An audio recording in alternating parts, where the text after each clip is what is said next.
Hello folks, welcome to the first new Lost Wasp podcast in a very, very long time. I hope you'll agree it's been worth the wait because this is a very special chat. I had the chance to catch up with my old pal Marcus Samson Wright to discuss the release of his superb new album 55. You can buy the album on Bandcamp, listen to it on those newfangled streaming sites, and also, quite excitingly, pick up a copy from Marcus himself in proper vinyl long-playing format. I've known Marcus as a producer, an extraordinary guitarist, a songwriter, an activist, and a dad to two splendid lads, and there's something of all of that in this remarkable collection. We'll kick off with one of my favourite tracks from the album, NSA. Sit back and enjoy.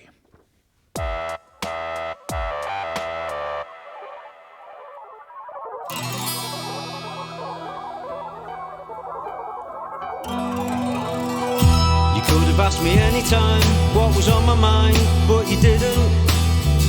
I could have told you many times just to draw the line, but I never saw the signs. Things were moving much too fast. Some things aren't meant to last. The words just come out wrong when the feelings are so strong.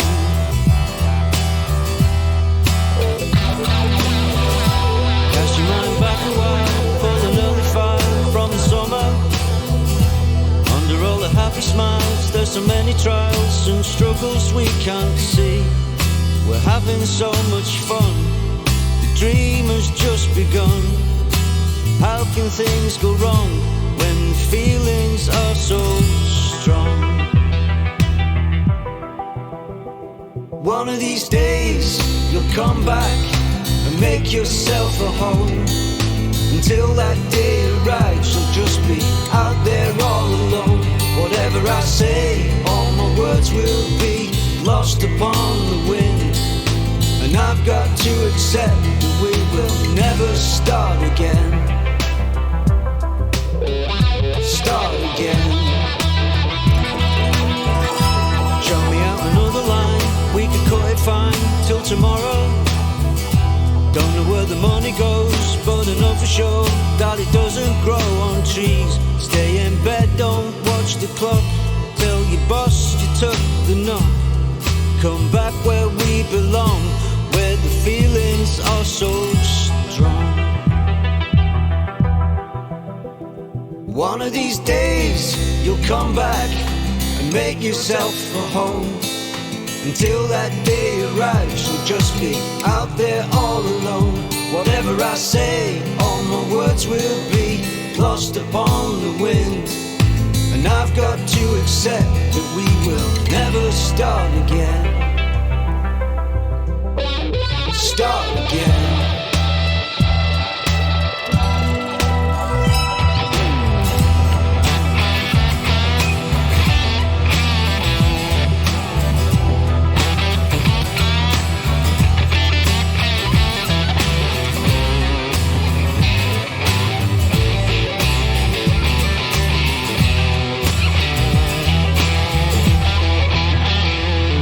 These days you'll come back and make yourself a home. Until that day arrives, you'll just be out there all alone. Whatever I say, all my words will be lost upon the wind. And I've got to accept that we will never start again. Start again.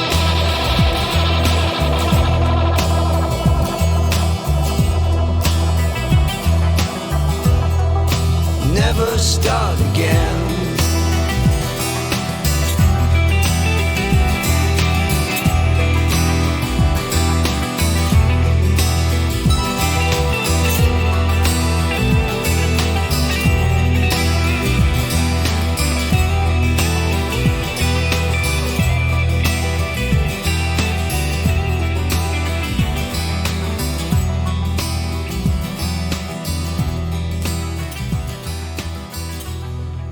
Well, Marcus, lovely to see you, man. Hey, yeah. And good to see you too, Alan. Congratulations on an awesome album, by the way. Oh, thank you very much. We've been waiting for a long time. Yeah, haven't we all? Yeah, really have. And we've just kicked off there with one of the tracks from the album, a seminal track, I'd say. the second one. It's NSA. Will we jump straight in and talk about the song that we've just listened to? Yeah, let's do that, yeah. That one stood out for me really early on because I've been lucky enough to hear some of these right from, maybe not conception, because I know you've had them around for a long time. But you did hear, I think you probably heard the first demo of this tune. And it immediately jumped out as being like a new phase of maybe slightly more confessional music from you. You're a professional guy and you're like a consummate performer. And then this one came out and I just thought that's the real Marcus talking there. I could be totally wrong there, but this one just struck me as being a much more personal and kind of confessional piece. Yeah, no, I think I agree with you there. I mean, I think the voice itself, the way that the voice is reminiscent much more of my own speaking voice. Yes. The accent and so forth. And even though the singer of this song is definitely not me, but he's a character that's based on many of the things that are me. Right. And I think that the accent and the way that it's kind of spoken, sung, kind of reflects that. Yeah, I really like that. So was that a conscious decision to use a different voice in this one? It was a conscious decision. I felt that it suited the subject matter of the song, which was a kind of mishmash, really, based on, well, I guess certain aspects of what I experienced as a kid, not necessarily in my own family, but in other people's families and at school. And this is a kid in... growing up in Bolton. In Bonnie Bolton. Yeah, in Bolton, in what was then Lancashire. It's now Greater Manchester. And then, oddly enough, Shameless, the TV show that was based in Salford. And even though I wasn't an avid viewer of it, but I caught enough episodes to get a flavour of what that was about. And my dad went to university in Salford. Okay. And we spent quite a bit of time there traipsing around after him. I don't know, I guess that those places, Bolton, Salford, the northwest of England in general, are kind of, they have a unique atmosphere. And it's produced some of the best music that these islands have ever I think seen. in terms of pop music, it's certainly no accident that bands like, well, I guess the Beatles really is the prime example. It's no accident that they came from that kind of environment. It was hard, but there was a great deal of community spirit. That people, while they did suffer, I think, from some of the worst ravages of poverty and all that goes with poverty, they tended to kind of stick together and just get on with it. Right. And my grandparents certainly were of that ilk. So yeah, in a nutshell, it's a working class voice talking about working class issues, social issues, particularly addiction, which I've had a brush or two with, and it was an attempt really to set that tone and to kind of dramatise it and orchestrate it in a way that gave this character a kind of a beautiful setting to exist in. So I like that. I mean, that's maybe what I've always been drawn to, slightly melancholic things, I think, in terms of themes, but also, me too. Grittiness and not trying to whitewash, the grimmer side of life. But also, it's not in any way performative. It seems very real, that one. I really like it. What you're talking about there with the community aspect of music making in those northern cities is exactly what I experienced in Hull when I was there. Yeah. Which is a city where... Another great city. Absolutely, where there just isn't very much. And I guess maybe you make music for a different reason there. You make it because no one's given you anything in those places. There's not a great deal of... entertainment necessarily, or you just haven't got the money to go out and do stuff, and so you have to make your own fun, and that generates the community feeling and all that kind of lovely brotherhood and sisterhood of music makers. It's family and friends, isn't it? Yeah, absolutely. Yeah. And yeah, like you said, the Beatles, Paul McCartney often talks about the gathering around the piano at the family gatherings and things. That was how he got started. It wasn't because he wanted to be a star necessarily. That's a great place to come from. Fantastic song.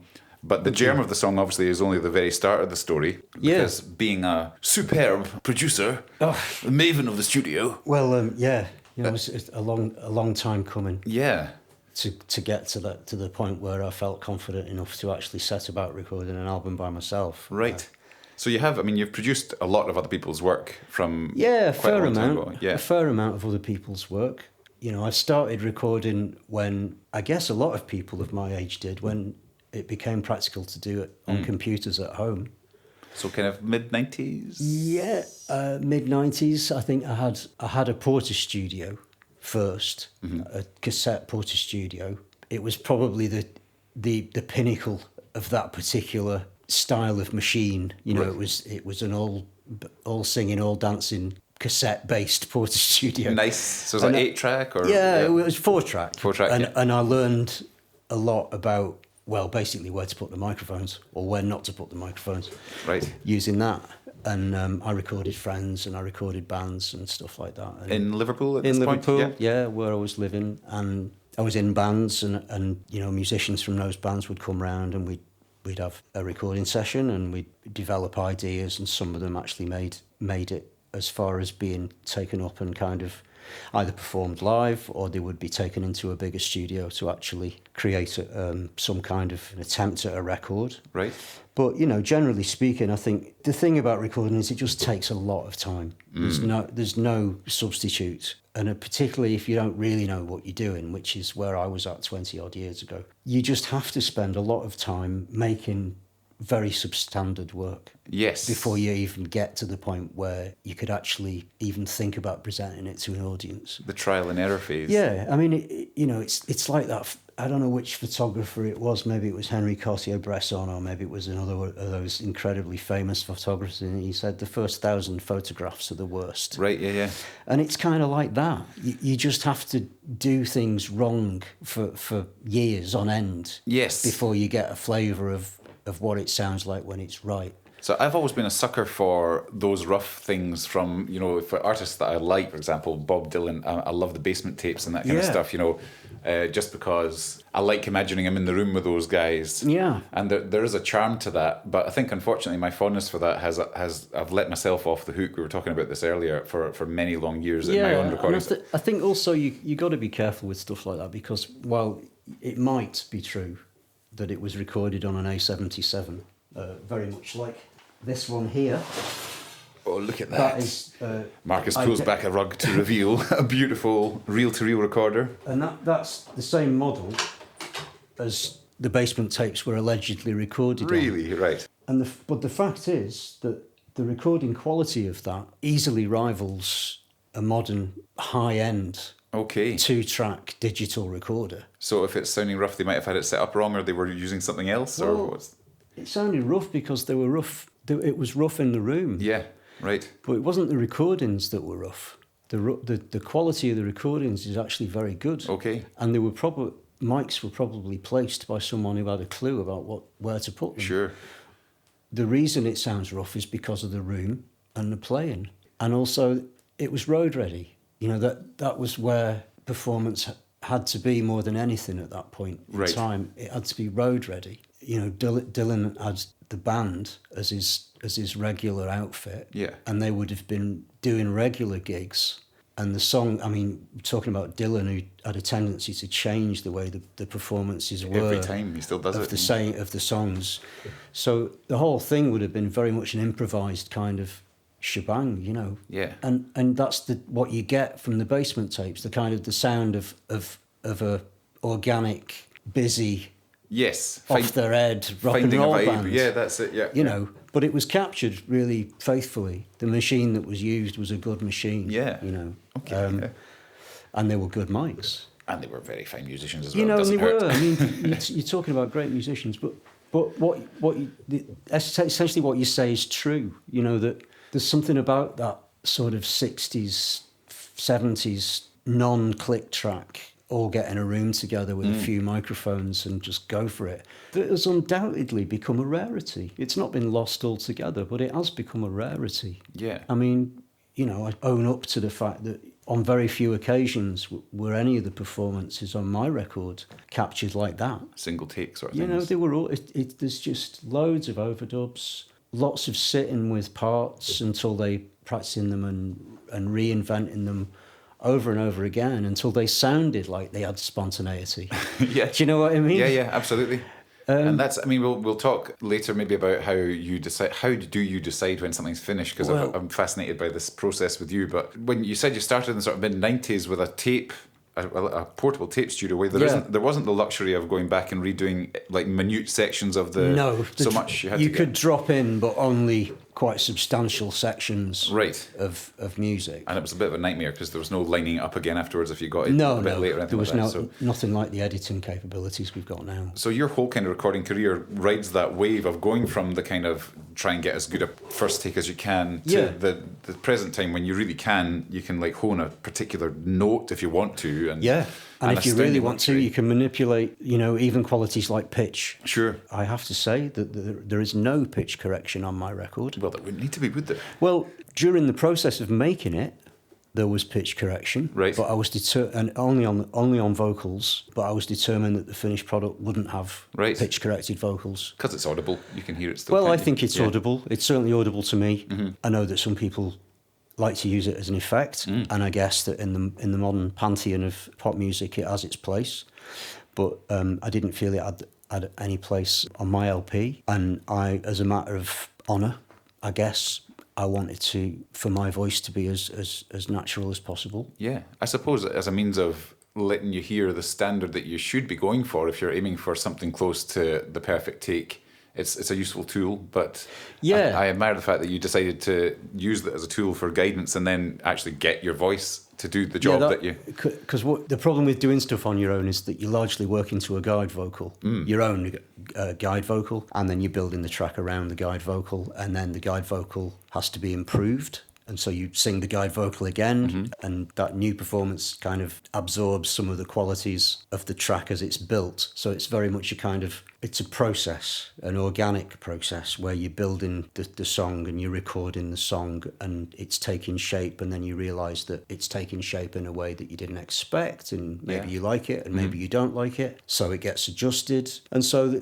by the time you've actually got to the point where all of the parts have been recorded, what you've probably got, what I had, was a vocal that was doing a job, but it wasn't a performance. Okay, yeah. And I was determined that I wanted the lead vocal to be performances. Well, I think you've managed that admirably well. Well, thank you very much. Yeah, really, I'm glad, good. because, Yeah. it took weeks. I mean, it literally did take weeks of me on my own in my little cubbyhole under the stairs.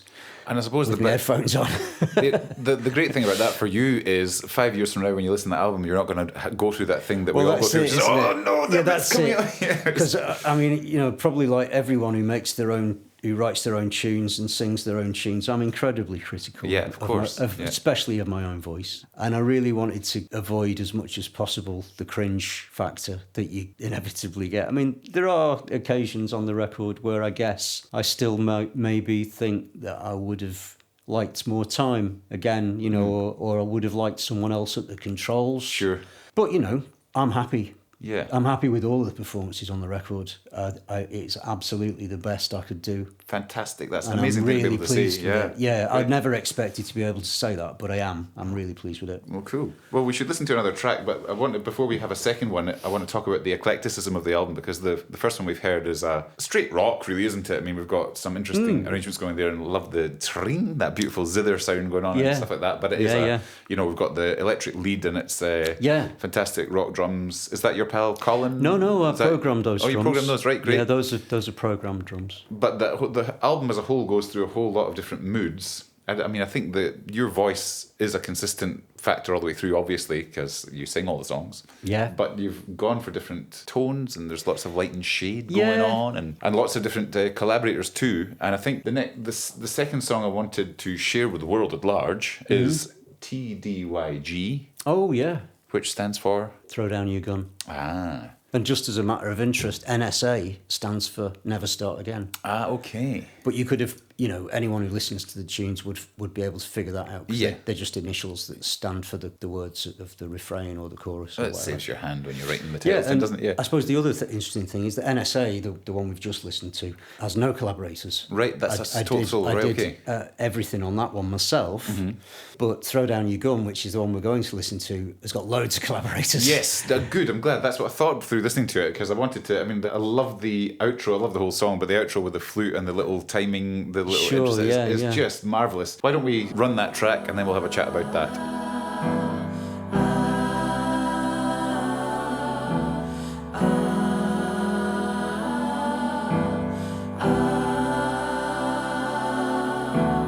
Long ride, hold tight. Nothing lasts forever but the sky. Just know no fire can burn much brighter than your life tonight.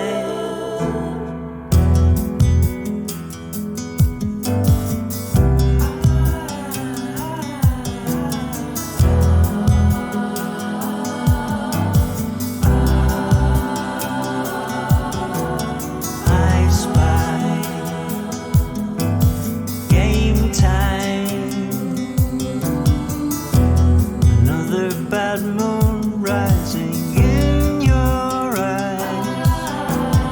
Leave now, take flight. Follow last year's seagulls to the sky. Throw down your gun, take another crack at the sun. Your last day is miles away. This journey's just begun. Keep chasing down your dreams. There's no second time around. Don't wait for permission or get your feet stuck in the ground.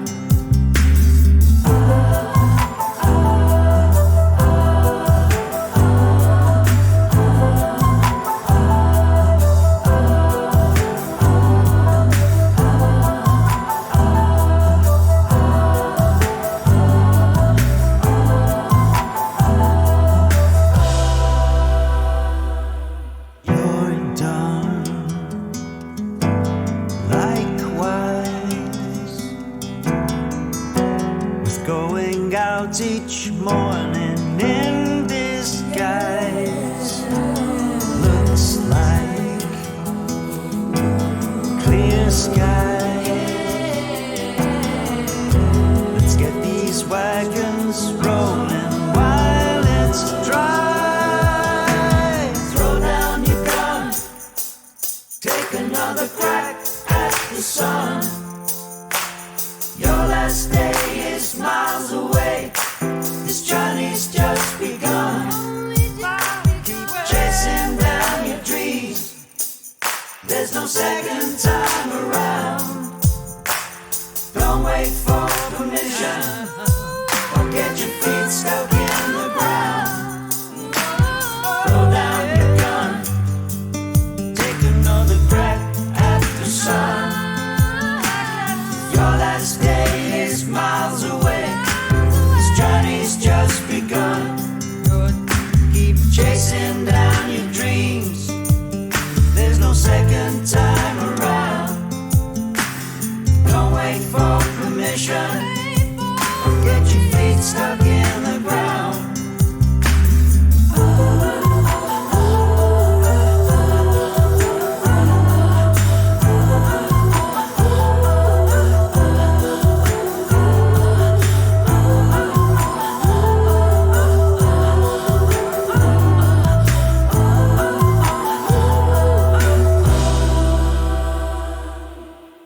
Beautiful, properly beautiful. I love that. Thanks, mate.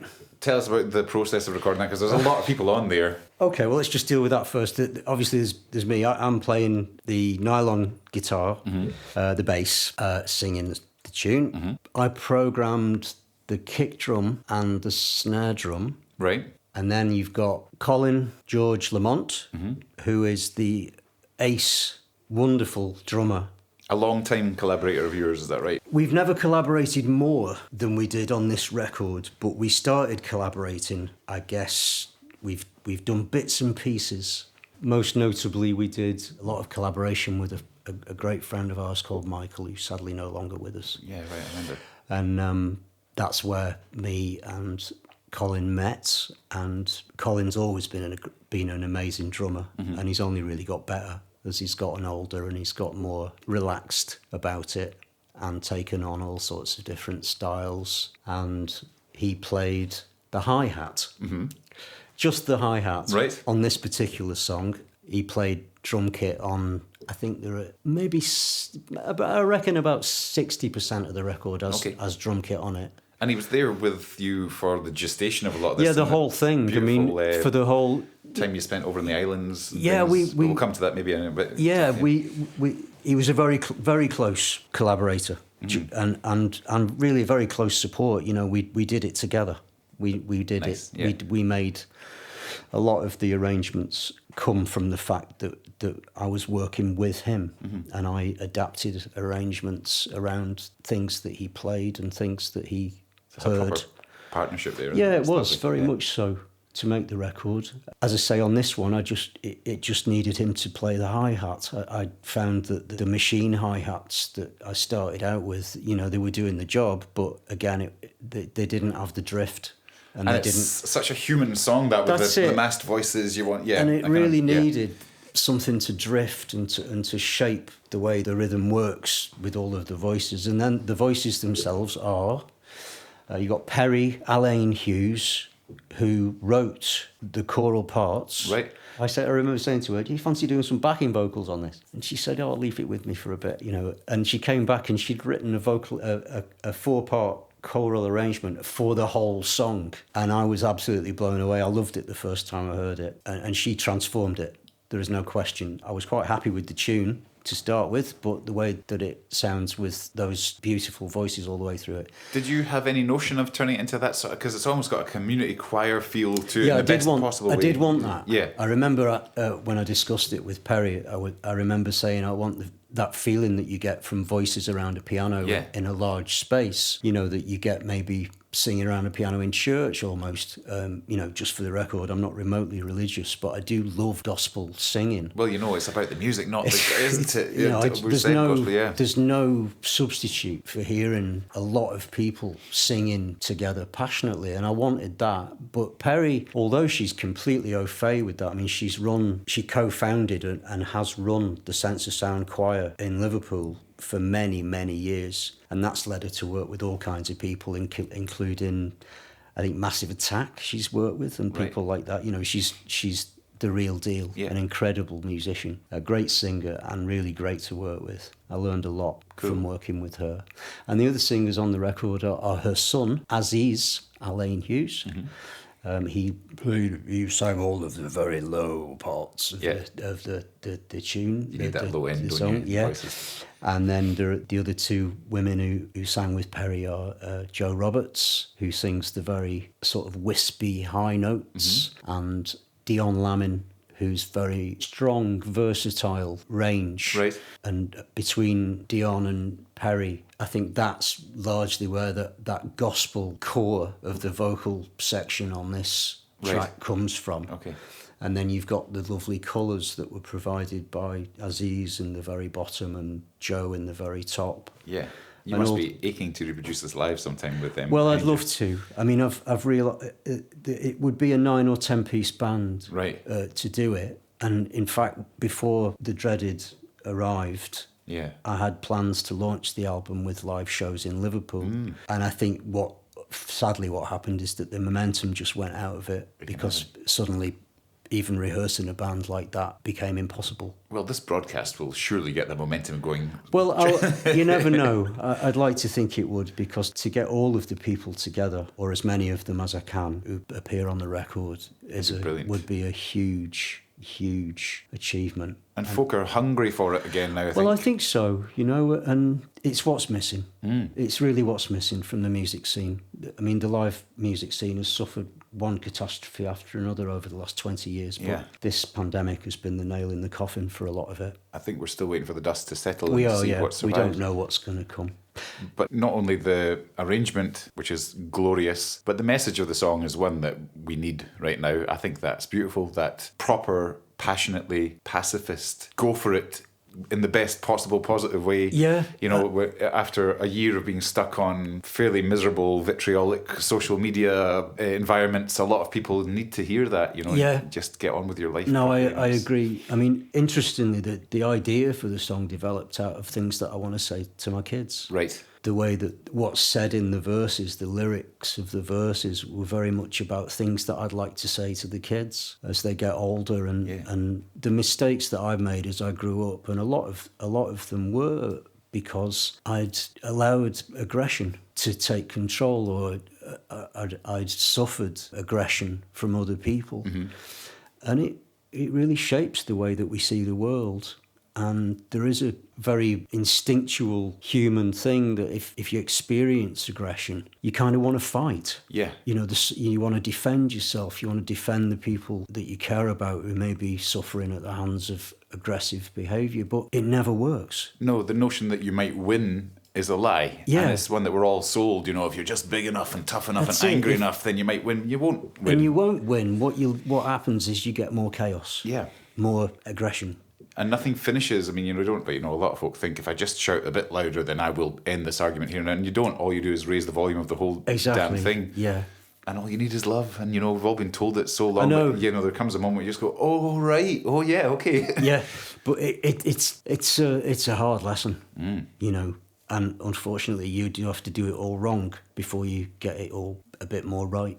Well, I think that music, for all the live scene might be difficult, and there's lots of issues with streaming and things like that, and people have different expectations now, music is still the best thing that we do as a species, and it's the best medium for sharing that message, I think. I do tend to agree. And I think that song I really do think it we can't do without it, can we? No. We can't really do without music. We cannot.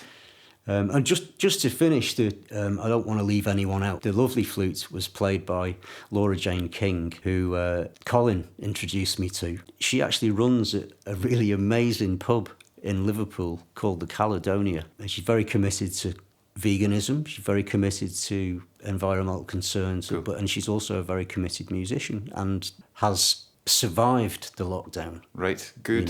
When many have gone to the wall, she's managed to survive, and she's done it. She's managed to survive because she's feisty. Good stuff. And her art is definitely in the right place. Do you Fantastic. know what I mean? And I love that part. It was a real privilege to have her on the record because she's a great spirit. Yeah, so she played the flute. She's actually an orchestral musician. She also plays double bass elsewhere on the record. Ah, okay. Everyone on the record, really, there isn't anyone there who hasn't added something unique, in my opinion, And she was great at the recording sessions, which was done in Colin's flat. We recorded the flute in Colin's flat. I think quite a few of the sessions ended up being in Colin's flat, actually. All right, nice. She was just great at sort of picking through the parts and saying, oh, well, what sort of tone do you want the flute to have? And, she introduced me to all... Because I just invented the part using a bit of software, and I thought, it'd be nice to have a flute. But a real flute, played by a real human being in a room, is a completely different kettle of fish. Isn't it? There's no breath. It's all in about breath. Yeah. And I'd written this part, and it was like... Great part, by the way. And she was like, yeah, well, I can play that, but where do you want me to take a breath? And I was like, what do you mean? Well, I've got to breathe. Yeah. And so even though the part is exactly as I wanted it to sound, it's got this human quality in it, and you can hear where the breaths are, and that's what makes it so lovely, that you can tell it's a human being making that noise. Yeah. Which is something that you'll never, ever get that from a machine, whether it's drums or flutes or whatever it happens to be, Maybe particularly true of breath instruments. I think breath instruments, definitely. Yeah, but no, that's absolutely beautiful performance. And really, the whole song, I love it, man. I love the... Oh, I'm glad. I'm really glad. The tension in the verse, and then that just lovely, glorious, like you say, the gospel major chord resolution in the middle. It's just a lovely one that I think it can do good work in the world, that song. Yeah. And I hope that it does. I hope my kids like it. Yeah, man, they will love it. It's nice having somebody with an orchestral sensibility to talk to, because that orchestra layout hasn't evolved by accident. That's come about because there is a good way to spread the wavelengths, isn't there, and to get those different textures and things. And that sensibility is evident in more than just that track. Well, it's a funny thing, my brother is a classically trained pianist and violinist, and he started playing those instruments when he was 8. Violin first, when he was at primary school, and then later on piano. Went to Dartington to do a degree in composition and music and stuff. He does a very simple but very lovely string arrangement on one of the other songs on the record. But as a consequence of him having that classical training, I got to hear an awful lot of classical music, lots of orchestral music, lots of piano music. And I think that it has really changed the way that I don't think about arrangement. I'm aware that I don't think about arrangement like a lot of guitar playing singer-songwriters do. Right. I sort of can't resist extending the palette. You know, I mean, yeah, okay, you've got rhythms and chords and melodies, but I would be just as happy to use oboes, flutes, zithers, what have you, as I would to use a rock and roll, four-piece rock and roll outfit. For me, it's really about what the song is asking me to do. And when you say the song, do you mean lyrically or do you mean just the lyrics are really important. And it's also about what instrument the song was written on. You didn't mention the pianist in that. Is that you on the... No, I played the piano, yeah. That's because I met you as a guitarist, obviously, but your piano seems to be playing a bigger role in what you do these days. I was determined when I moved into this house that I would... because, thank God, the back door was just wide enough to get an upright piano through into the kitchen. Well, you'd be a fool not to then, wouldn't you? I know, yeah. It was something I only thought about after I moved in, but, you know, as luck would have it, I was able to get a piano in. And I got a free one from a very nice lady in Irving. And Donald Henry, our local piano tuning genius, over several sessions, he got it sounding great. And it appears all over the record. Played by me and played by Owen Fielding on one track. Oh, yeah, Owen. And because it was there, part of my life, part of my studio, whereas, you know, in the past I'd never had a piano in my house and always made do with, you know, sampled pianos. Yeah. But having a real piano and being able to just get up in the morning and go to the piano and start singing the tune you were singing when you went to bed last night was just incredibly liberating. And as a result, I did end up writing a lot more on the piano than I ever have before. How did that inform your writing process? Huge. Yeah, accesses different bits of the brain, doesn't it, using a different instrument? It really did. And I think because I'm a guitarist by trade sort of thing, I played guitar since I was 15, which is a long time. I'm not divulging exactly how old I am. But played guitar, wrote on guitar. What you sort of tend to forget is that playing guitar is very taxing.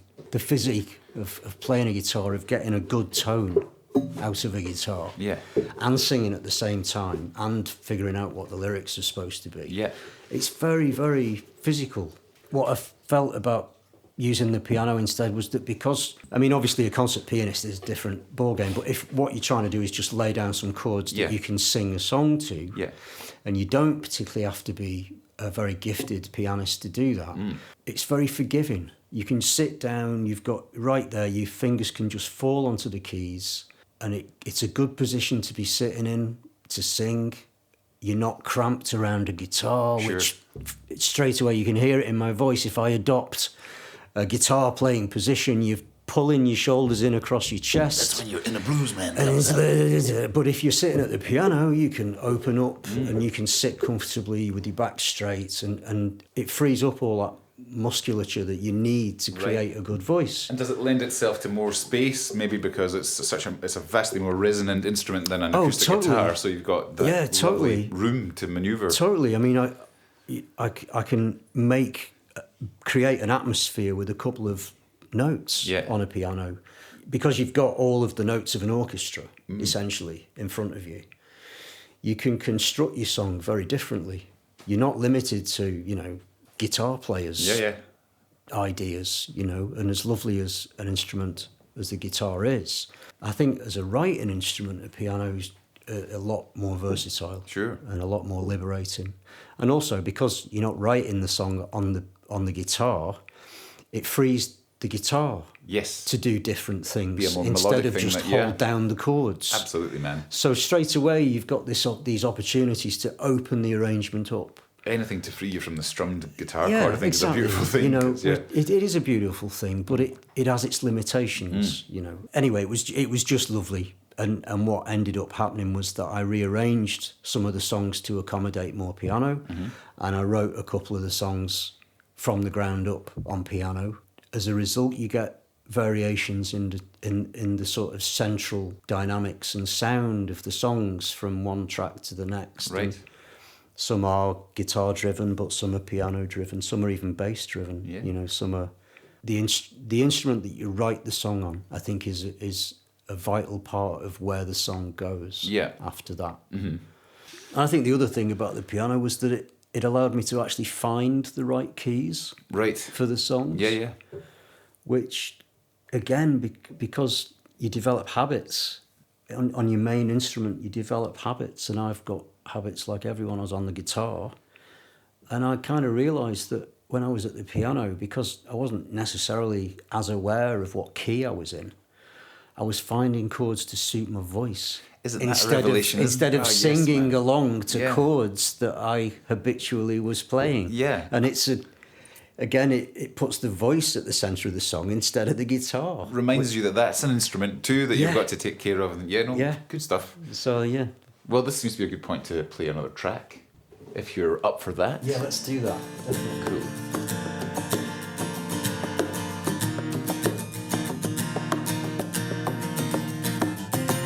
Something tells me this is not the end now. As you turn, you told me to let go.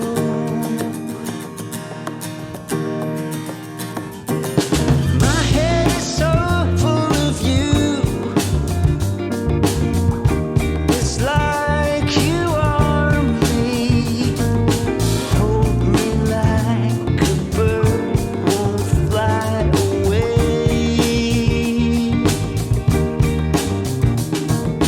Call my name, you know I'll run to find you.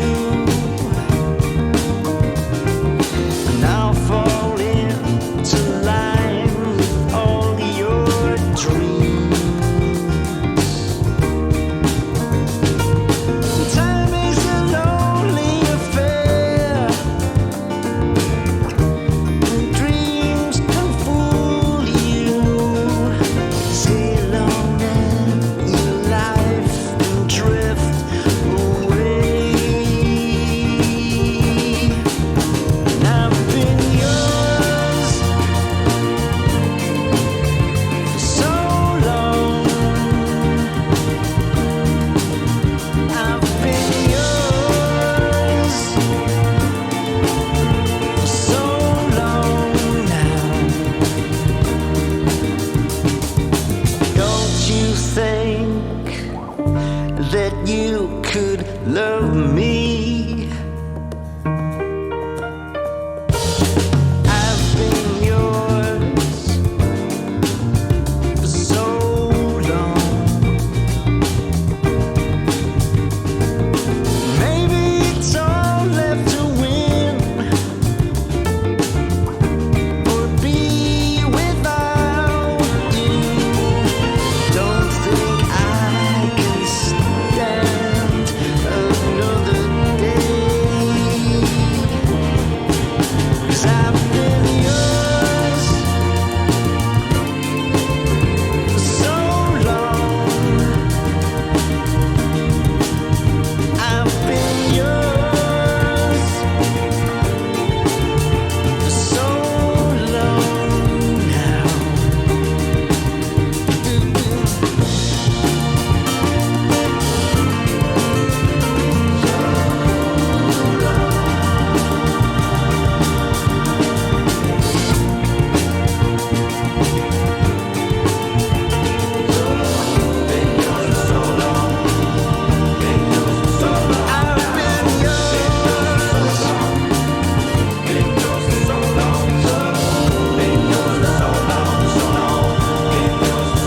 I've been yours for so long now.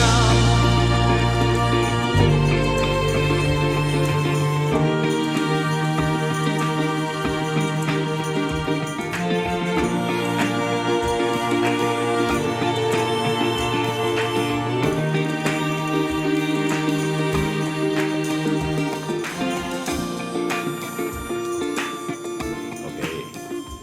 Beautiful. So we've gone from the piano-based one to what strikes me as maybe the most straightforward acoustic guitar written pop song. Is that fair? No, weirdly enough, this one was written on a piano as well. Was it? Ah. But back in the days, many years ago, when I was still using an electronic soft piano, Okay. I forget what it was. I think it might have been just some keyboard or other, and I just used the piano sound, and so it is piano based, but lots of guitars. Yeah, the strumming guitar. I mean, that could be busked. Yeah, quite nicely. Lots of guitars. And I say that with enormous respect for songs which can be busked. Yeah, I mean, it's very simple. It's 3 chords all the way through. Eventually I was able to create a proper piano part with a proper piano, and then had the wonderful Owen Fielding to actually play it for me with. Oh, that's Owen. Great. With some sensitivity, He always loved the tune, and so when time came for me to actually record the piano, I asked him to do it, and he made a lovely job. Very sensitively done. Oh, cool. I did say pop though. I mean, that's one of the most straightforward, and I don't use the word pop in any way pejorative. I think pop, but it's a much maligned genre, but in some ways that's the thing that gets us all into music, I think, isn't it? The ones that are just definitely instantly accessible. There's something lovely about simplicity. Yeah. It's a generous thing to do. I mean, it's interesting that you say that about that's what gets us all into music, because when I got into music, listening to the radio at home, when I was very young, back in the 1820s. Oh, goodness me, yeah, at least. And we taught, I suppose, the tail end of the 60s, early 70s. And a lot of soul music, a heck of a lot of soul music, a lot of American soul music. Any seminal artists? Well, Motown. Yeah. Loads of Motown. My mum loved it. The whole world loved it, in fact, at that point. The late 60s. Between the Beatles and Motown, that was the world of pop music. Right, and the Beatles certainly acknowledged their debt to Motown, didn't they? A lot. And I think ever since, it's one of those. It's a route. It's a route for so much pop music, and it's always been a part of me. There's something very joyful about the atmosphere of those records, even if they're dealing with very emotional, quite painful subjects like loss and breakups of relationships and all that. But they were never sounded miserable. No. They never sounded navel-gazing. They were always joyful, celebratory sounds, and I wanted that. There's a lot of African music is like that. Yeah. I think we were talking about Paul Simon earlier when the mics were off, but I know one of the things he liked about the South African musicians he worked with was even if their songs were about the most horrendous things in life, they're always in a major key. They're always, there isn't any upbeat. Don't need the blue notes in there and things like that. That's right. And I wonder if that's maybe got the roots in the same thing they were talking about with the northern English cities, that it's working class music, if you want to call it that, or it's music from people who don't have a lot to sing about necessarily, a lot to be joyful about, but it's music as therapy almost, or music as an antidote to the travails of the world. And it's a way of connecting with your life force, isn't it? I'm a vital, living, shouting... creative being, and I can make good noises, even though I don't have any money and I have to work really hard for what little money I get. It's a struggle. Yeah. But when you go out and you listen to music and you go dancing and stuff like that, it's only about the happiness. Yes, you transcend the grit. It's about the transcendence and getting over the troubles of your daily existence. Absolutely. Yeah. Tell me about the strings and that. Well, this song's quite an old one and went through lots of different arrangements. Originally, it was all about the vocals. The backing vocals still play a big part in the tune, but originally there weren't any strings. Daniel and I got the opportunity to work with a string section, right? A lovely 3-piece sync string section that we hired for a whole day, partly to record some pieces that he'd written. Quartet pieces, and we sort of tagged on this arrangement. Nice. So we got a really well warmed up, well recorded string section. Fantastic. They're just playing the chords. There's nothing very. There's that lovely run that they do towards the end of the second verse, but the rest of it's just textural, and it sounds lovely and warm and real. It surely does. But Dan wrote that. Dan wrote all of the parts for that. That must have been quite cool to work with your brother in that way. It really was, you know, because we come from quite different places in terms of our musicianship. You know, he's very much into the dots. You know, the music. He can write music straight to page. Right. And knows what it's going to sound like, and he can Strange black magic that is. Yeah, he can sight read, fly shit. You know, but I've never been of that ilk, and because of that, I think we've had a different path through music. So it was lovely to come together and work on something together in the studio together with a string section, you know, and put him in the driving seat, so to speak. Very cool. Yeah, Nice. It was really cool. The other people on that record, on that song, you got Al Price, who's playing a lovely, drifty bit of harmonica on the tail end of the song. Oh yes, Al's someone that you've collaborated with live, haven't you? And your blues. I have. We had a little blues duo together a few years back, and I got on really well with Al. He's a good lad, and he's a great musician. I actually said to him, I want Midnight Cowboy. Okay, yeah. And he just got it straight away. He knew what kind of atmosphere I was after. Yeah. Because he only appears at the very end of the song, but the atmosphere that those few notes of harmonica create just there, it's like, yeah. I get the Midnight Cowboy reference there. Yeah. Tear to your eye and all that. Absolutely. Obviously, Colin George Lamont, he's playing the kit. That was quite something. We were in the Hebrides. A lot of the drum tracking we did in the Hebrides. Right, I was going to ask you about that. In the cafe. Yeah. I wish Colin was here because the stories that we've got about the Hebrides would fill a whole podcast. But in a nutshell, he and I were both looking for a break from our normal lives. We were both quite in debt. We were both in a little bit of difficulty with one thing and another, and we wanted out. Him from Liverpool and me from Gatehouse, which is where I was living. So we went to the Hebrides. He went first, and then he said, "There's a job for you here if you want it." So I went up there, and it was great. You know, we made loads of money. We managed to clear a lot of debts. Yeah. Just waiting on. That's all we were doing. We were just waiting on. When we got there, we walked into this cafe in the middle of nowhere with the Atlantic Ocean about a quarter of a mile up the road. Yeah. And nothing but mountains and rain as far as the eye can see, with this little kind of stone igloo in the middle of nowhere and a bit of a car park. And that was the Temple Cafe. And it was like just shocking. The number of people that would descend on this place every day during the season. It was like 250 covers a day for lunch and cake and coffee and whatever that was going. They would clean us out every day. Gail, the amazing woman who ran the place, was up at 5 making cake in the morning. She'd make 5 or 6 cakes every single morning, and they'd all have gone by close of business. That's devotion. But it was built like I say, it was an igloo. There wasn't a straight line in the place. It was all built of Hebridean stone, and although it was pointed, there'd been no real attempt to make sure all the stones lined up, you know. Stone floor, and she had a drum kit, and it was an all right drum kit. You know, Colin said, that's all right. Yeah. That's quite a good drum kit. So he hadn't really been practicing for one reason or another. He'd been in India teaching for a good few years, and I guess that he hadn't really been performing much. Sure. And he'd been teaching rather than practicing. So anyway, he started practicing again with the kit after we'd close a business. And obviously we're in the middle of nowhere, so nobody cares, you know. Yeah. And he says to me, you know, this room, this igloo that we're working in, that I'm practicing, it's like the perfect place to record drums.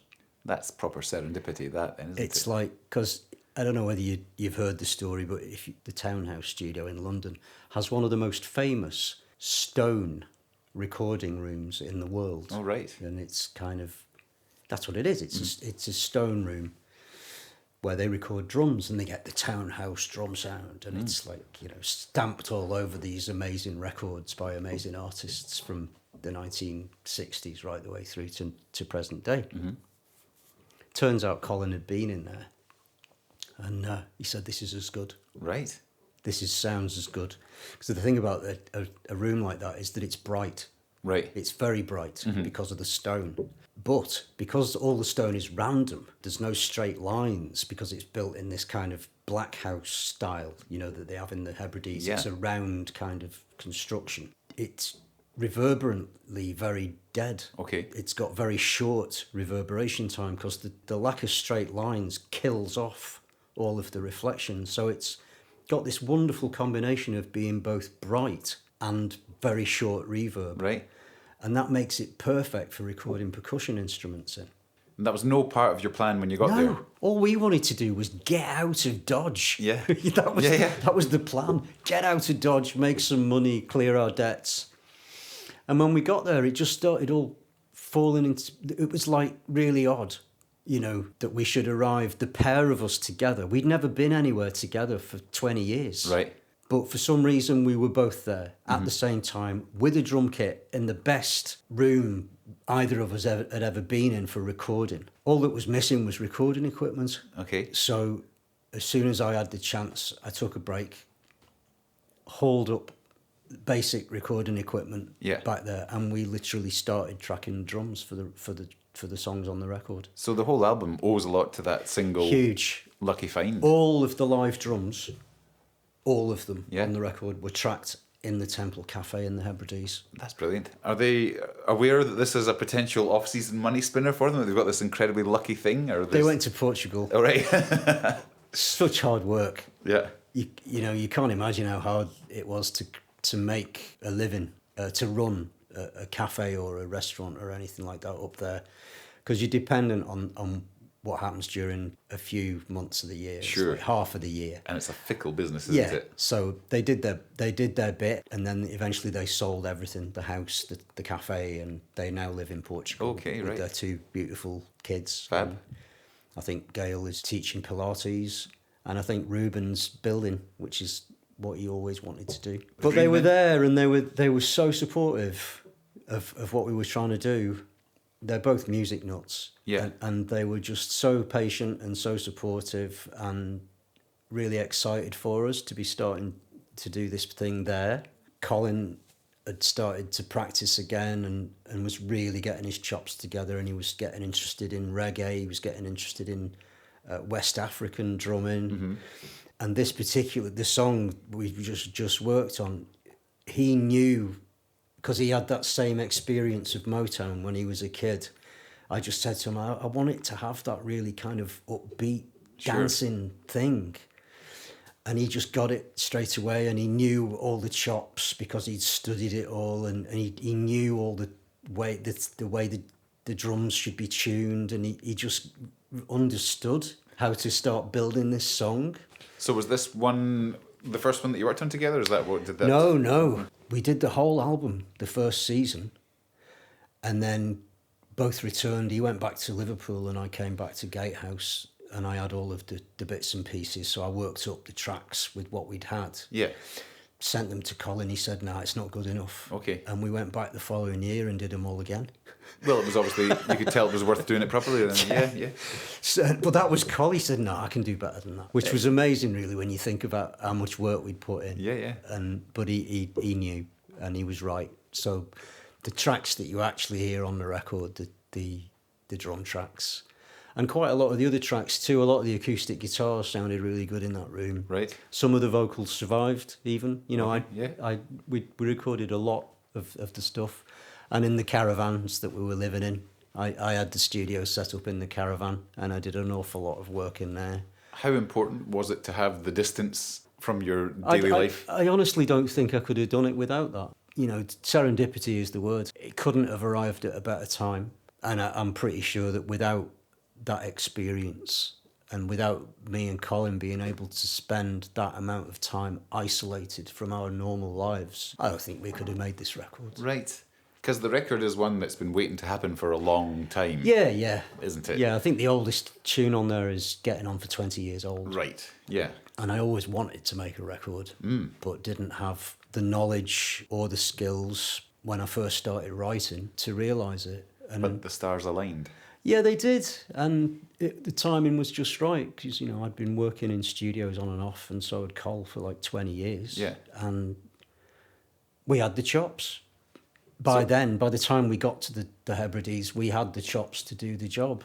So listening back to it must be a pretty joyful experience for you. It's like a postcard from a really happy, positive, lucky time. Is that? I loved making the record. I loved everything about the experience. And that comes across, I think. Yeah. You can tell if folk are miserable when they're recording, which they often are, because it can be a fairly joyless Well, operation. I feel very lucky. I do. I feel very lucky that I was able to, to get my favourite songs that I've written out there. So I've written a lot of songs, but these are my favourites, really. So far, we should say. Yeah, there's others. There's probably another album's worth, I would say. I was going to ask you. If not two. Yeah. But to be able to do them with Colin, who's one of my oldest friends, and to be able to meet all of these other people and to be able to really spend time of sort of getting a vision of it together, rather than just having that feeling where let's just go in a studio for a few days and rattle off a few songs and see what happens. Yeah. It didn't. It wasn't like that. It was quite a calculated. It took a lot of time. Yeah. And the thing is that because we weren't paying for studio time, I wasn't paying for studio time. If things didn't sound right, I literally just scrapped them and did it again. And it's I recorded 17 tracks for the record. Right. And binned 7. I have some of your early demos because you were kind enough to share those with me, and I will obviously be selling them on eBay at some point. but good luck with that. Not only are there songs that didn't make it onto the final album, but some of the ones that did make it on are in a completely different state. Yeah, they are. They were rearranged completely, rewritten, really evolved. Yeah, but I felt like it was, I had the space to do it, and I kind of upped my game because the thing about an album is it's like, well, there's a lot of albums out there. Some of them are really, really amazing things. And why would I add my album unless I know that I've absolutely given it everything I've got to make it as good as I can? That is admirable. And I wanted it to be like that. But when I first started making it, my mindset was totally different. And it was kind of, I'll just see what happens. But little by little, as I started to see what was possible, and I started to meet these other musicians and hear what they had to offer, and particularly Colin, who I'd not worked regularly with for many years and never on my own stuff. Right. And when he started to translate some of these ideas back to me, I started to think, okay, I really do need to dig in here, dig deep for the stuff that's going to elevate this record for everyone who's involved in it, because they're enjoying the songs, but the songs are only part of it. There's a whole load of stuff that goes into making a record, and the songs are only the beginning. That's really key. It is possible to get to the point if you've got, because I'm periodically, I just get to the point where I think I just need to clear the decks of this last batch, get them done so I can go to the next thing. And that's never a particularly productive or fruitful way to present things, because people can tell if there's care lavished on it, or if it's just kind of, I'm sick of playing this, I'll just record it and then I'll play it again. I mean, that's the thing. You do have to realise you're not making it for yourself. You are making it for an audience. Yeah. In order to create something that's attractive to an audience and not just to your bandmates and your friends and your family, I sensed the shift in my mindset to do that. And it was, when I started mixing the record, I think I probably mixed the whole record 3 or 4 times before I finally started to feel that it was worth someone adding to their record collection. And do you mind me asking, it seems to me that it coincided with a period in your life when you were getting other aspects of your life properly in order as well, and just kind of, it's time to kind of take things Alan, the whole project has been not just about realising the dream of making an album, but actually being straight. It's great when you're straight. It's great when you're straight. Yeah. And I wasn't. Yeah. But I can honestly say with my hand on my heart that every note on this record was played by people who were not under the influence of drugs or drink. That's a good thing.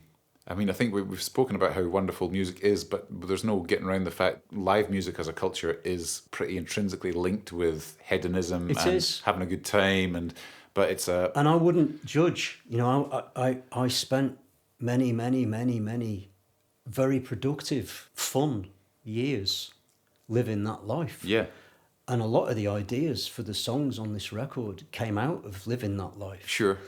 But making a record, for me, it was about clarity, about communication with ordinary folks Yeah. who enjoy music. Ordinary folks don't necessarily play musical instruments. They don't necessarily get together with their mates and write songs like people who are in the industry do. But that doesn't mean that their ears aren't finely tuned. No. In many ways, their ears are more finely tuned. You either get them in the first 20 seconds or not at all. Because they've got nothing invested in it besides, Nothing invested do at I all. like this or not? Yeah, it's an They're not honest your response, mate. yeah. It's just next. And even though there are lots of little tricks and gimmicks that you can use to get their attention, to get your audience on side within that first half a minute, an album is really a process of delivering that experience over and over and over and over again for 40 minutes to an hour. The songs have to not just have everything in the right place, but they've got to deliver surprise. Yes. They've got to deliver finesse. They've got to deliver unexpected twists and turns Take you on a journey. and take you on a journey. And each Yeah. song has to do that. I And think- then the whole album has to do that. We've spoken before about our kids and that generation. They don't, the whole thing of waiting for your favourite band's next album and going out and buying the album Yeah. and sitting because it's a physical thing. You're going to sit yeah. and devote that 40 minutes of the hour to that thing. Growing up in that kind of discipline has been really good, I think, for a lot of musicians, because you get the idea of, let's think of a suite of songs, or let's think of you're creating a sonic world that's more than just a 3-minute pop song. Not Yeah. that there's anything wrong with a 3-minute pop song, but that's a valuable thing. Can you share any of your sort of seminal albums that you go back to Sure. time and again? Yeah. Bull in a Ming Vase by Roy Harper. To me, the seminal records were the ones that made me, I guess, realise that music was a force in the world, an actual body of energy that was travelling around the world all the time, Yeah.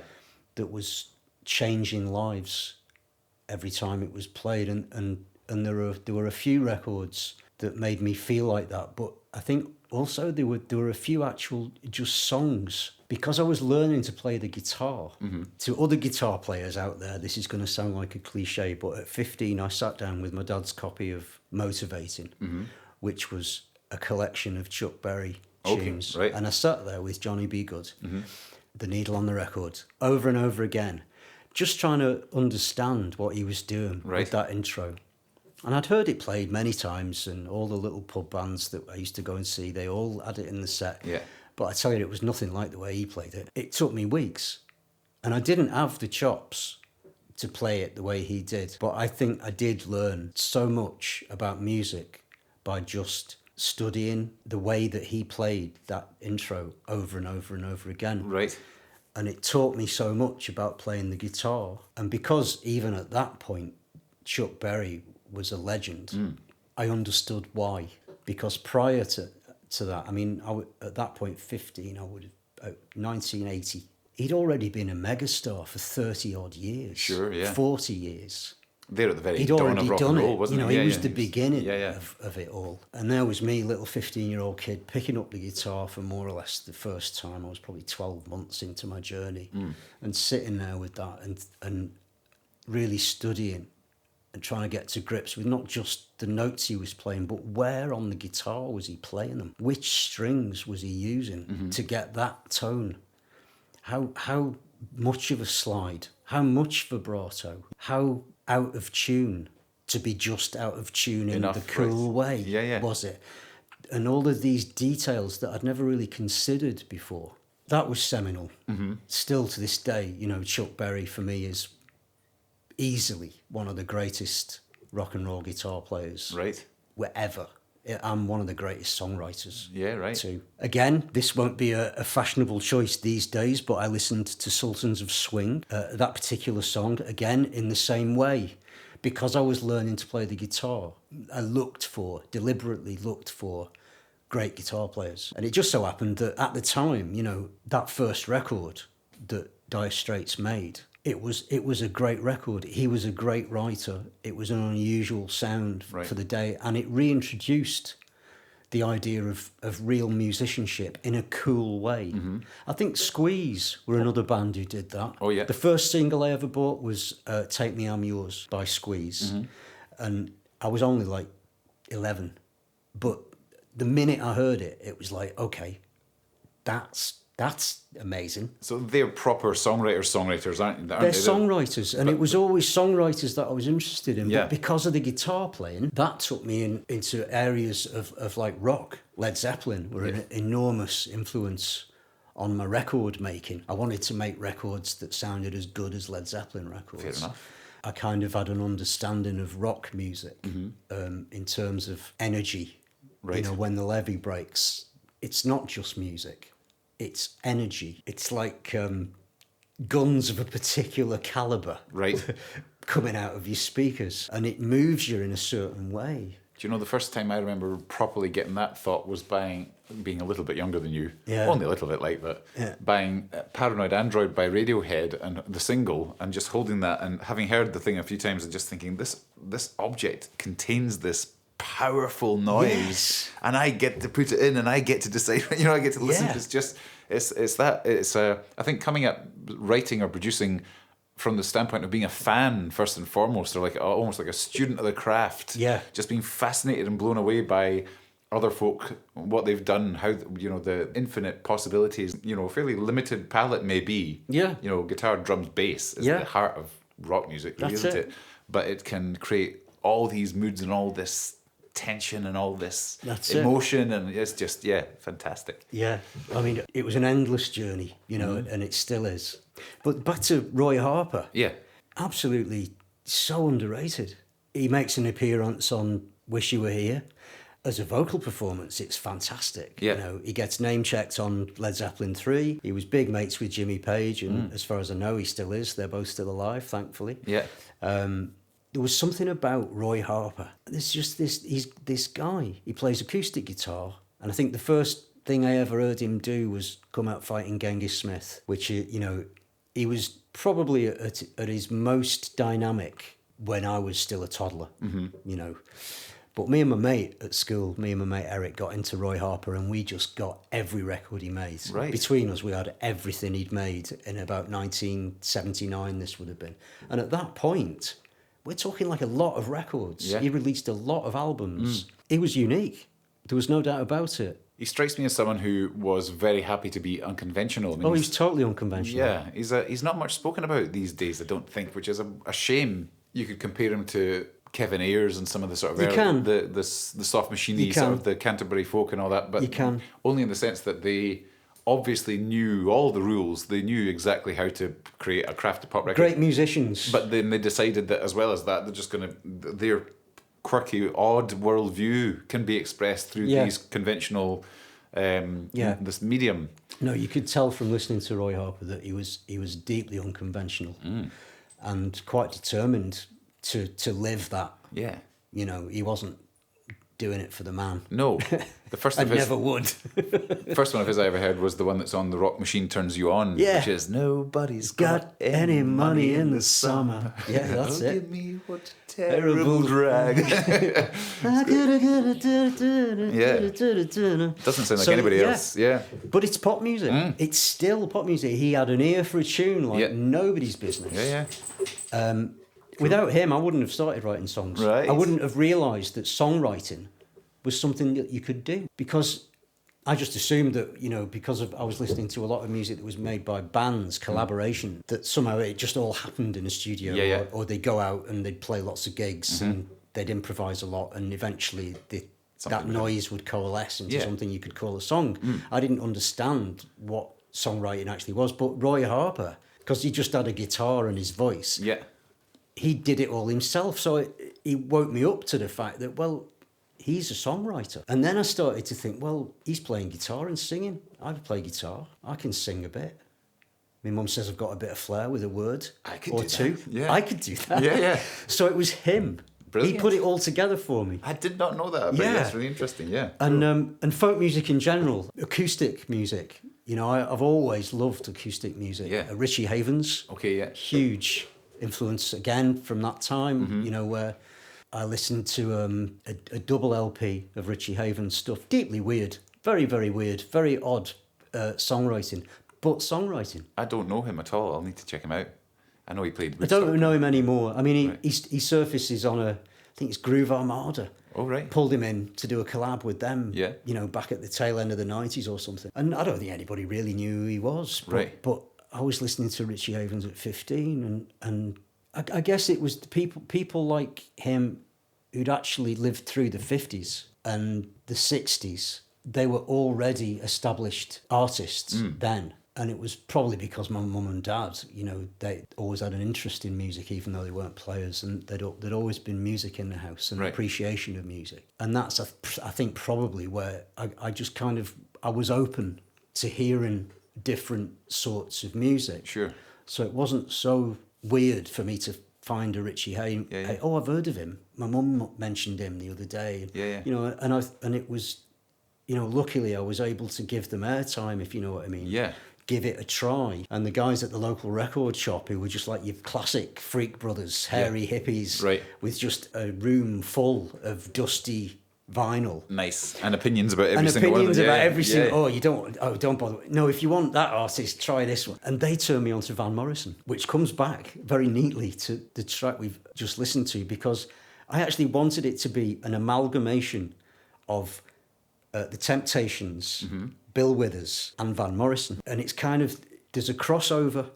In Van Morrison in particular, there's a real crossover between folk music and soul music and rock and roll. He kind of manages to seamlessly put all of those things together into an authentic new whole. And I don't think anyone else has ever done that, even to this day. You know, nobody's got that kind of, the attitude of an American soul singer, authentically linked to a rebel, rousing Irish, Celtic, folky pub singer almost. You know, almost a pub singer. Yeah. And with the kind of wonderful lyricism. And he's a poet. There's no question about it. He's a real poet. I think he's come off the rails a little bit lately. He's terribly come off the rails, but he doesn't give it. Nah. Does he?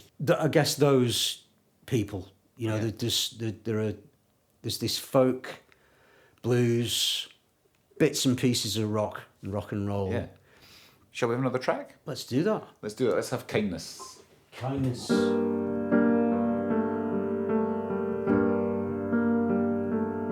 I'm gonna fill up the car with all this stuff that I don't need and take it to the tip downtown. That book on how to grow all my own food from seed won't be any good to me now. No, it won't be the answer. I know it'll give me a little more space. Don't you believe in kindness anymore? When did you stop caring about the truth? What gave you the reason to open your door? To let the cold air of these lies freeze you.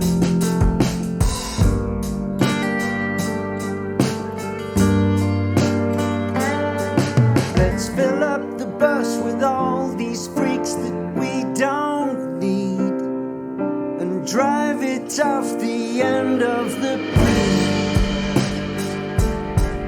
The sacrifice I'll make for you so you don't bleed any more than you feel.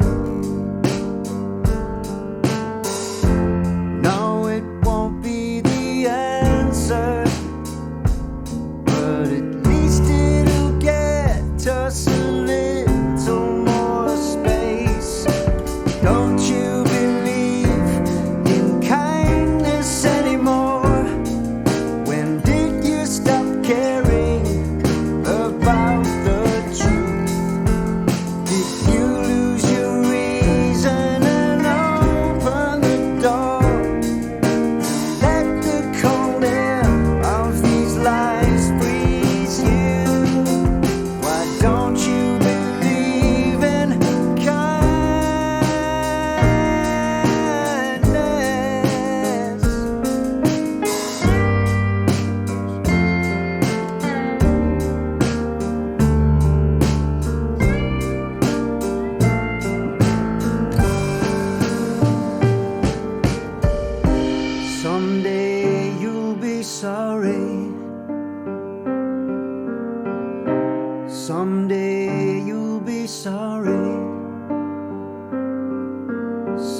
very happy with that track. Yeah. No need to be embarrassed about it. Yeah. I think first time I saw that was the little YouTube thing you put up, which was just you on the piano. Was that the beginnings of the? That was the track. I wrote it all at the piano, and I guess it was it was me becoming comfortable with the idea of singing and playing piano together. It's not a particularly challenging part, but in order for it to actually sound musical, it took me a long time to get the balance right between the voice and the chords, because at first I was just hitting the piano too hard, and obviously to get the nice tones you need to be fairly gentle. Dynamic, yeah. So it was a bit of a learning curve, and it took me a couple of weeks to kind of get to the point where I thought, oh, okay, well, I'll make a little video and I'll put that out. And I wasn't even thinking of putting it on the record, but the response that I got from the video was really positive. Right. You know, people actually went out of their way to make more than a one-word comment, and I thought, okay, let's see what Col thinks. Yeah. So I played it to Col, and Colin came up here from Liverpool with his drum kit, and we set up in the kitchen, and he recorded the drums, and I threw a bass part down, and then he said, oh, my friend Hugo plays double bass, and then I thought, needs a bit of spice, and then Nathan Jones obviously came along. Is he the slide guitar? He played the dobro. Okay. And that was it. You know, it's literally 4 performances, and it's very simple. It's the most simple arrangement on the record. There's no effects to speak of on any of the sounds. There's no programming. In many ways, I think that's why I'm so happy with it, because it's so it'd be poorer without natural. Because it is a contrast. It's a real obvious sonic contrast from the more produced ones, but that's beautiful. Yeah, and I wanted it to be a statement as well, because at the time that I wrote it, it coincides with the time we'd already had the Brexit vote, and that in itself was a bit of a surprise. And then there was an opportunity for England to choose a different path. Yeah. Under the then leader of the Labour Party, who was Jeremy Corbyn. And they didn't. Not only did they not do that, but they assassinated the guy. They kind of eviscerated him. Yeah. And quite literally, the night of the election is when I wrote the song. I suddenly had this clear view of English politics, and it was just so redundant. The whole idea that the people had made this choice, I was stunned into disbelief that this was the choice that the people of England had made. Well, likewise, and it was there was a period when, unfortunately we're still in it, but every major vote in here and across the water in the States, every single election that came along, just the worst possible decision. This was is the one it. that got made, there was. I mean, as it turns out, it wasn't simply the people of England who decided like that. The people of the States did likewise, and in various countries throughout Europe. Brazil and Hungary. And, there were all kinds of signs that, in fact, the far right, for want of a better term, were making it their business to shore it all up, to surge into mainstream politics, to occupy spaces that traditionally, since the Second World War, since the rout of the Nazis in the Second World War, they'd been barred from, quite rightly. But here they were manipulating social media, manipulating election campaigns, making alliances with mainstream politicians in order, and literally changing the face of global politics right before our eyes. And I could not believe it. And that's where the song came from. Don't you believe in kindness anymore? There was this kind of abandonment of basic human values about... There was a period in the 90s and the early 2000s maybe where it felt, possibly kidding yourselves, probably from a fairly privileged position, but it did feel to me like the 90s compared to the 80s in the UK, it was suddenly recognised that it's actually better if we're nice to each other. It's actually better if we listen to different voices and if we... Well, allegedly... the entirety of the Western world, of the civilized world, is based on the principles of Christianity. And correct me if I'm wrong, but isn't that about being all right with each other? Yeah. And forgiveness and kindness and love for your fellow man and woman? What happened? Anyway, so this was the mindset that I was in Yeah. then, and can still very easily, as you can see, Oh, yes. access. But I couldn't get away from these sets of ideas, and I think the bitterness that I felt shows through in the song. I mean, the second verse, let's put all the freaks in a bus and drive it off the end of a pier, and that's not me. No. That's not. It was clear that there were sections of society Yeah. that would have been quite happy to do that. Mostly populated by people who would eventually end up on the freak list themselves, and just Indeed, don't. You know, it's just indeed. that. But I think that the thing that really gets me about that one is that the outro, the "Someday You'll Be Sorry," is not a threat. You sound genuinely sorry for them. You're sorry. You know. I'm sorry for all of us. Yeah, it's just like. I'm sorry for all of us. We're already seeing the consequences of the Brexit vote. That I mean, some folk are trying to double down and maintain that no, it'll be great in the end, but prices are going up, jobs are less secure. No, it's clearly doing exactly what we feared it would. Yeah. Which is putting further pressure on the most vulnerable and the poorest in society. Yes, and reducing oversight of Yeah. the bosses and reducing workers' rights. Environmental Yeah. regulation, transport regulation, all the rest of it. And whatever you might think about immigration, it's not made any difference to immigration. No. And in fact, It never was going to. the whole premise upon which immigration was justified in the first place hasn't changed. It's just that now it's being controlled by people with an extremely vicious agenda. Yeah. Unfortunately. Anyway. Well, just using. Oh, don't quite know how we got onto all that, but Well, but it's perfectly good to do that, and I think that social commentary is missing from a lot of mainstream popular music. Not that I'm a huge aficionado of the current top 20 or anything, but you should use song to say those things, I think. no, I think there is a place. I've always thought there is a place for comment in music. And if you're going to say something, you might as well say, be kind. Let's Well, be kind. you know, Yeah. be kind, think before you do. I don't know. There's all kinds of ways that we can make these comments. I mean, even composers like Shostakovich, it was so difficult for him to have his work performed in Stalinist Russia.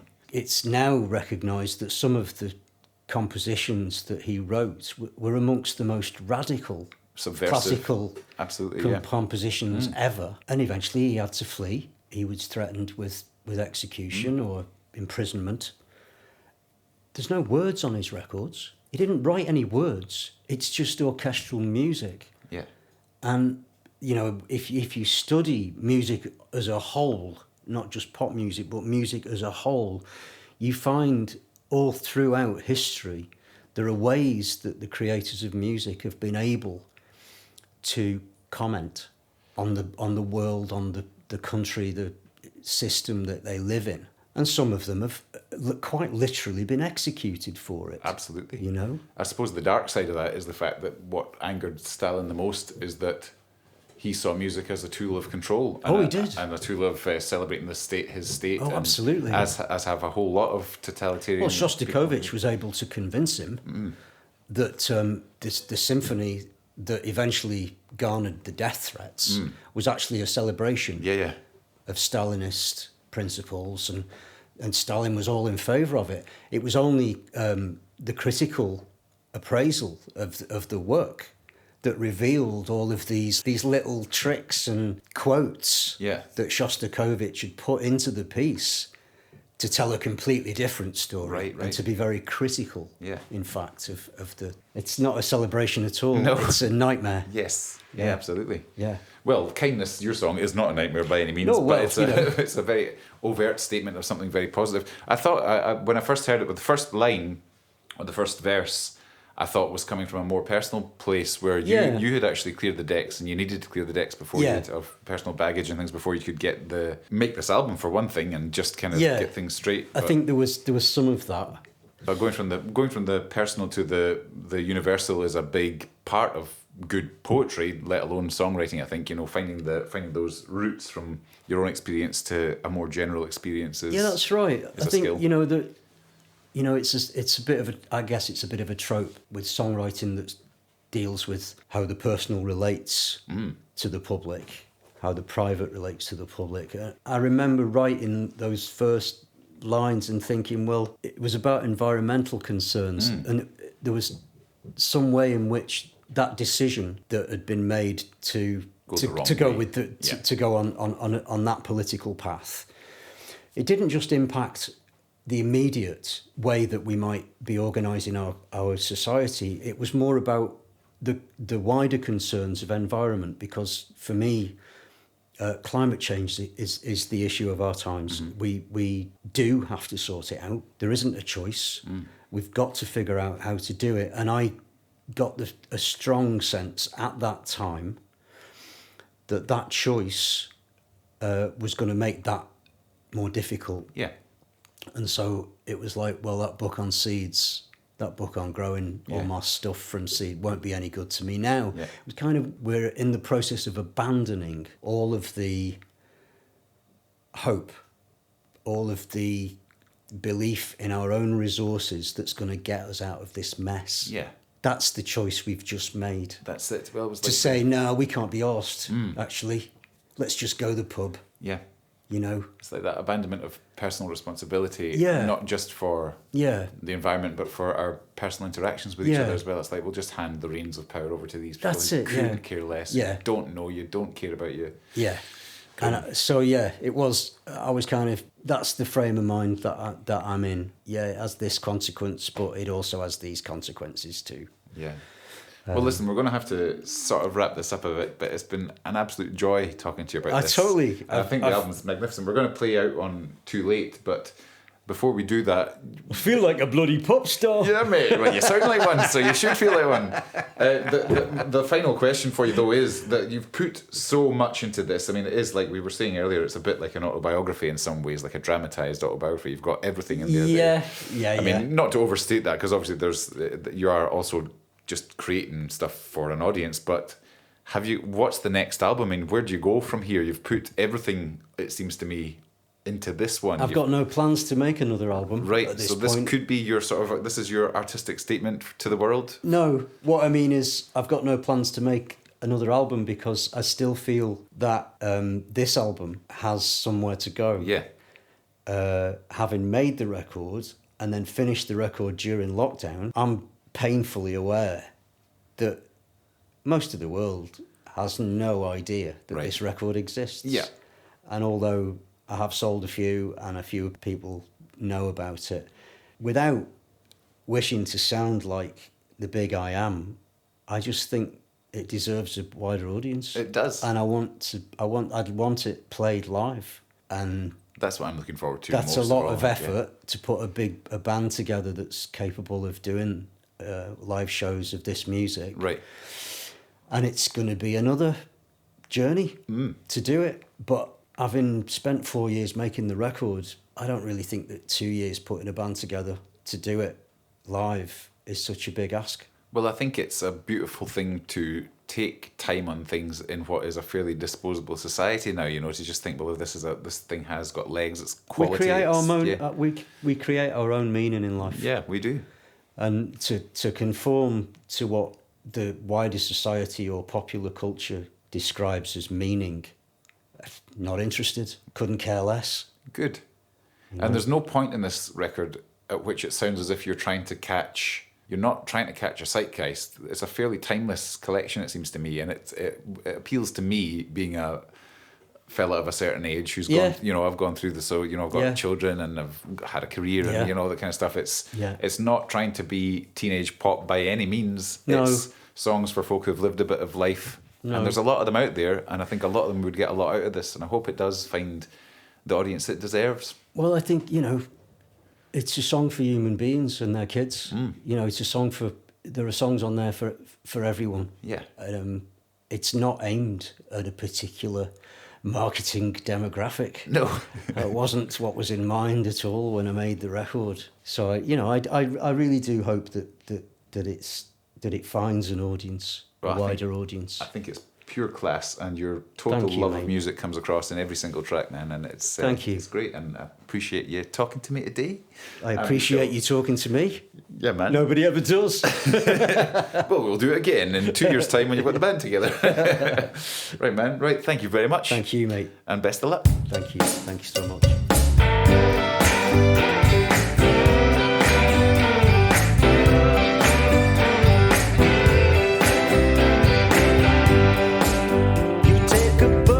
Shelf, order fair trade coffee, find a seat by yourself.